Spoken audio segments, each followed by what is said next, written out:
Saudara-saudari yang terkasih, jumpa lagi dalam Pelita Hati hari ini, Selasa 2 November 2021.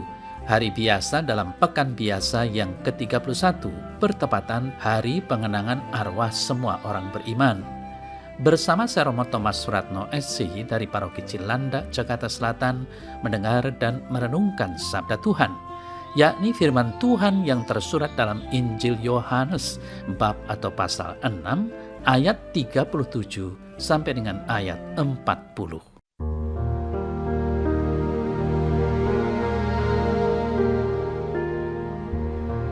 Dalam rumah ibadat di Kapernaum, Yesus berkata kepada orang banyak, "Semua yang diberikan Bapa kepadaku akan datang kepadaku, dan barang siapa datang kepadaku, ia tidak akan kubuang. Sebab aku telah turun dari sorga bukan untuk melakukan kehendakku, tetapi untuk melakukan kehendak Dia yang telah mengutus aku. Dan inilah kehendak Dia yang telah mengutus aku, yaitu supaya dari semua yang telah diberikannya kepadaku, jangan ada yang hilang, tetapi supaya kubangkitkan pada akhir zaman.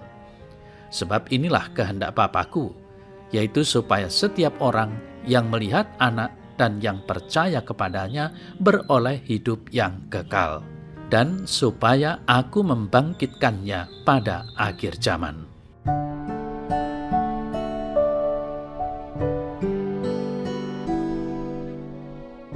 Saudara-saudari yang terkasih, peringatan arwah semua orang beriman mengingatkan kita akan kebaikan hati dan kerahiman atau belas kasih Allah. Hal mana menyebabkan kita dengan penuh rasa takjub dan syukur melakukan permenungan betapa agung kasih-Nya bagi kita umat-Nya. Allah telah mengumpulkan sebuah umat bagi dirinya. Dia melihat kerentanan atau kerapuhan kodrat manusia yang cenderung untuk berdosa, yang berasal usul pada dosa pertama Adam dan Hawa. Dia sangat mengetahui bahwa kita masih berjuang melawan dosa dan banyak godaan. Oleh karena itu, kepada kita diberi jalan keluar, bahwa siapa yang mati dalam rahmat dan dalam persahabatan dengan Allah, namun belum disucikan sepenuhnya, memang sudah pasti akan keselamatan abadinya. Tetapi dia masih harus menjalankan suatu penyucian untuk memperoleh kekudusan yang perlu, supaya dapat masuk ke dalam kegembiraan surga. Itulah yang dikatakan dalam Katekismus Gereja Katolik atau KGK nomor 1030. Saudara-saudari yang terkasih, sebagai orang Yahudi pada umumnya, saya yakin sekali bahwa Yesus pun mendoakan orang-orang yang telah meninggal dunia. Dengan demikian adalah kewajiban kita, para anggota gereja yang masih berjuang di dunia, untuk mendoakan mereka yang sedang dimurnikan tersebut. Gereja melihat bahwa kitab suci menunjuk kepada saat-saat pemurnian ini, khususnya dalam konteks berdoa bagi orang-orang yang telah meninggal dunia dan pengampunan dosa mereka di dunia yang akan datang. Saudara-saudari yang terkasih, doa-doa dari kita yang masih hidup dapat berguna bagi jiwa-jiwa mereka yang sedang dalam tahap pemurnian tersebut. Bahkan dengan mendoakan jiwa-jiwa tersebut, kita mengamalkan kasih kepada mereka yang sangat membutuhkannya, dan perbuatan ini sangat berkenan bagi Tuhan. Saudara-saudari yang terkasih, prinsip dasar ajaran Gereja Katolik untuk mendoakan arwah adalah adanya persekutuan orang kudus yang tidak terputuskan oleh maut.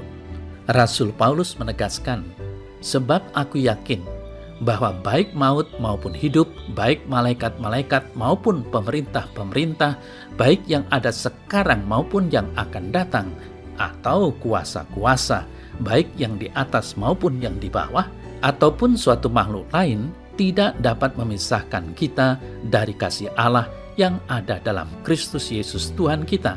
Roma 8 ayat 35 sampai dengan ayat 38. Saudara-saudari yang terkasih, dalam Kristus Yesus hal ini dimungkinkan. Kita telah dikuburkan bersama-sama dengan Dia melalui baptisan dalam kematian, supaya Sama seperti Kristus telah dibangkitkan dari antara orang mati oleh kemuliaan Bapa, demikian juga kita akan hidup dalam hidup yang baru.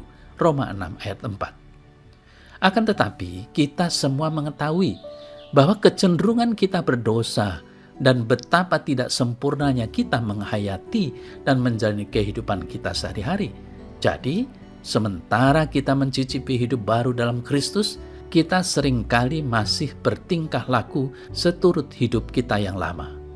Karena inilah kondisi manusia, maka dalam kebaikan hatinya dan kerahimannya, Allah memperkenankan suatu kesempatan untuk mengalami proses pemurnian setelah kematian badani bagi mereka yang keselamatannya sudah terjamin, namun belum siap untuk hidup di sekeliling tahta Allah yang Maha Kudus.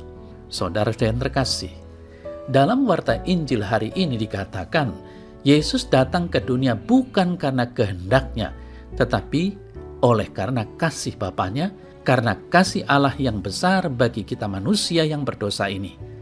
Lalu apa yang dijanjikan Kristus bagi kita? Bahwa siapa saja yang datang padanya dan percaya padanya akan memperoleh keselamatan kekal. Di sini ditekankan soal datang dan percaya.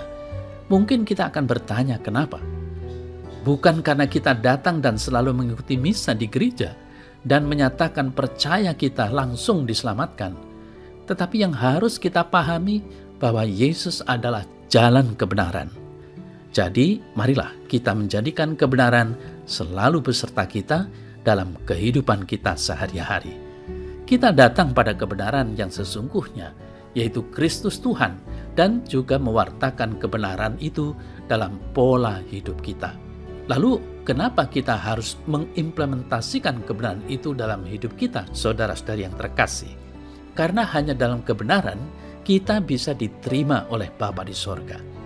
Salah satu implementasi kebenaran itu adalah kasih yang telah diajarkan sendiri oleh Yesus.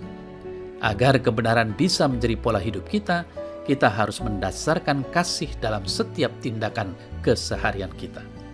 Dan kasih inilah yang mendasari tindakan para kudus dalam melakukan misinya menyampaikan kebenaran Kristus. Karena kasih mereka bersedia hidup jauh dari kemewahan, menjadi pelayan umat dan memberikan hidupnya bagi jalan Tuhan. Seperti juga Kristus yang mau memanggul salib karena dosa kita dan menjadi tumbal kutukan untuk memutuskan kutuk bagi manusia yang berdosa. Hari ini, saudara-saudara yang terkasih, gereja merayakan misa serentak bagi jiwa-jiwa di api penyucian. Semoga semua jiwa-jiwa di api penyucian dapat secepatnya memperoleh janji Kristus dan bersama Kristus dalam kasih Bapa di sorga.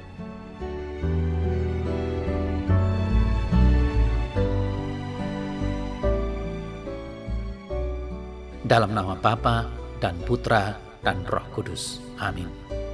Ya Tuhan Allah, aku percaya bahwa setelah hidup di dunia ini, sebagai orang beriman akan masuk dalam kehidupan yang kekal dan bahagia.